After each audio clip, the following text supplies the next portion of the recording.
அஸ்ஸலாமு அலைக்கும் வரஹ்மத்துல்லாஹி வபரகாத்துஹ். அல்ஹம்துலில்லாஹி ரப்பில் ஆலமீன் வஸ்ஸலாத்து வஸ்ஸலாம் அலா அஷ்ரஃபில் அன்பியாஇ வல் முர்சலீன் வ அலா ஆலிஹி வஸஹ்பிஹி வஸல்லம தஸ்லீமன் கஸீரன் கஸீரா. அம்மா பஅத். எல்லாம் அல்ல அல்லாஹ்வின் நல்லடியார்களே, இன்றைய முதல் நாளான நோன்பிலே நமது சொந்தங்களை இதனூடாக சந்திப்பதில் பெருமகிழ்ச்சி அடைகின்றேன். இதில் முதல் நாளான இன்று மஜ்லிஸ் சலஃபுஸ் சாலிஹ் என்று சொல்லப்படக்கூடிய கிதாபான சான்றோர்களின் பாடசாலை இமாம் அஹ்மத் இப்னு ஹம்பல் ரஹிமஹுல்லா அவர்கள் எழுதிய அஸ்ஸுஹூத் என்ற நூலிலிருந்து இமாம் ஹசன் அல் பஸ்ரி ரஹிமஹுல்லா அவர்களுடைய 40 கூற்றுக்களை ஒவ்வொரு நாள் நோன்பின் போதும் நாம் என்ன செய்யலாம் அப்படின்னு சொன்னால் இன்ஷா அல்லாஹ் பார்க்கலாம். அதில் முதல் நாளான இன்று முதல் தலைப்பை நாம் பார்ப்போம். இது விடிந்தால் மறுமை என்ற தலைப்பு. இதில் இமாம் ஹசன் அல் பஸ்ரி ரஹிமஹுல்லா அவர்கள் ஒரு நாள் ரஜபுடைய மாதத்தில் மஸ்ஜிதில் இருந்தபோது தண்ணீரை உறிஞ்சி துப்பி கொண்டிருந்தார்கள். அப்போது ஒரு பெரும் மூச்சு விட்டார்கள். பிறகு என்ன செஞ்சாங்கன்னா அழுதார்கள். அதனால் அவர்களுடைய 2 புஜங்களும் குலுங்கின. பிறகு சொன்னாங்க, நமது உள்ளங்களில் உயிர் இருந்திருந்தால்,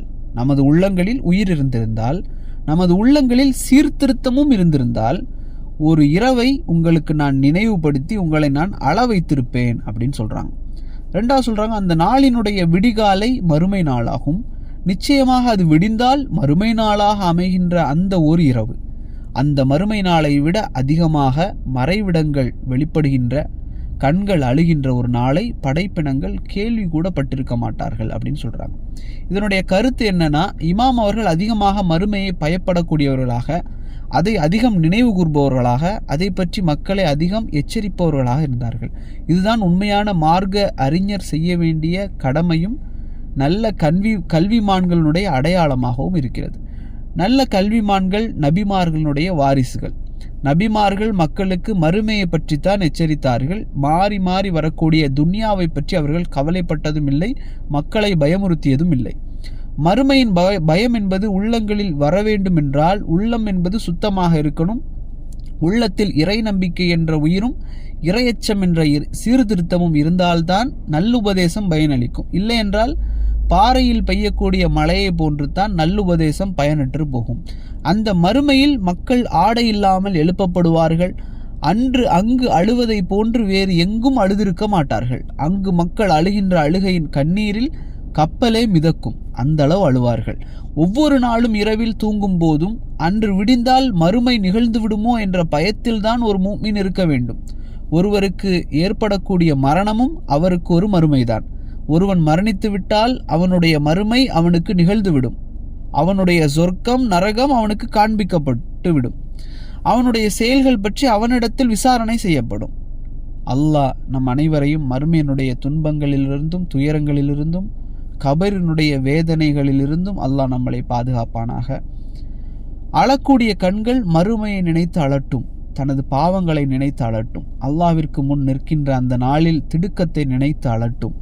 இறுதி இல்லம், நிலையான தங்குமிடம் எது என்று நினைத்து அழட்டும். ஏடுகள் எந்த கரத்தில் கொடுக்கப்படும் என்று நினைத்து அழட்டும். நன்மையின் தட்டுக்கள் கணக்குமா, தீமைகளின் தட்டு கணக்குமா என்று நினைத்து அழட்டும். வலது பக்கம் திருப்பப்படுவோமா அல்லது இடது பக்கம் திருப்பப்படுவோமா என்பதை நினைத்து அழட்டும். யா நஃப்சி யா நஃப்சி என்று மக்கள் அல்லல் படும் அந்த காட்சியை நினைத்து அழட்டும். தாய் தந்தை மனைவி மக்கள் சகோதரன் சகோதரிகளை விட்டு மனிதன் விரடோடுகின்ற அந்த நாளை நினைத்து அழட்டும். குழந்தைகளின் தலை நரைத்துவிடும் நாளை நினைத்து அழட்டும். உள்ளங்களின் ரகசியங்கள் வெளிப்படும் அந்த மறுமை நாளை நினைத்து அழட்டும். சிராத் என்று சொல்லக்கூடிய அந்த பாலத்தை கடக்க வேண்டிய அந்த நிலையை நினைத்து அழட்டும். இன்னும் ஆயிரக்கணக்கான அமல்களினுடைய அந்த நாளை குறித்து அவர்கள் நினைத்து அழட்டும். அதை நினைத்துதான் இமாம் அவர்கள் கூறினார்கள், உயிருள்ள உள்ளத்தை உடைய கண்கள் தான் அழும், சீர்திருத்தம் பெற்ற இதயத்தை உடைய கண்கள் தான் அழும் என்று சொன்னார்கள். அல்லாஹ் நமக்கு அந்த உள்ளத்தை தருவானாக, அழக்கூடிய கண்களை தருவானாக.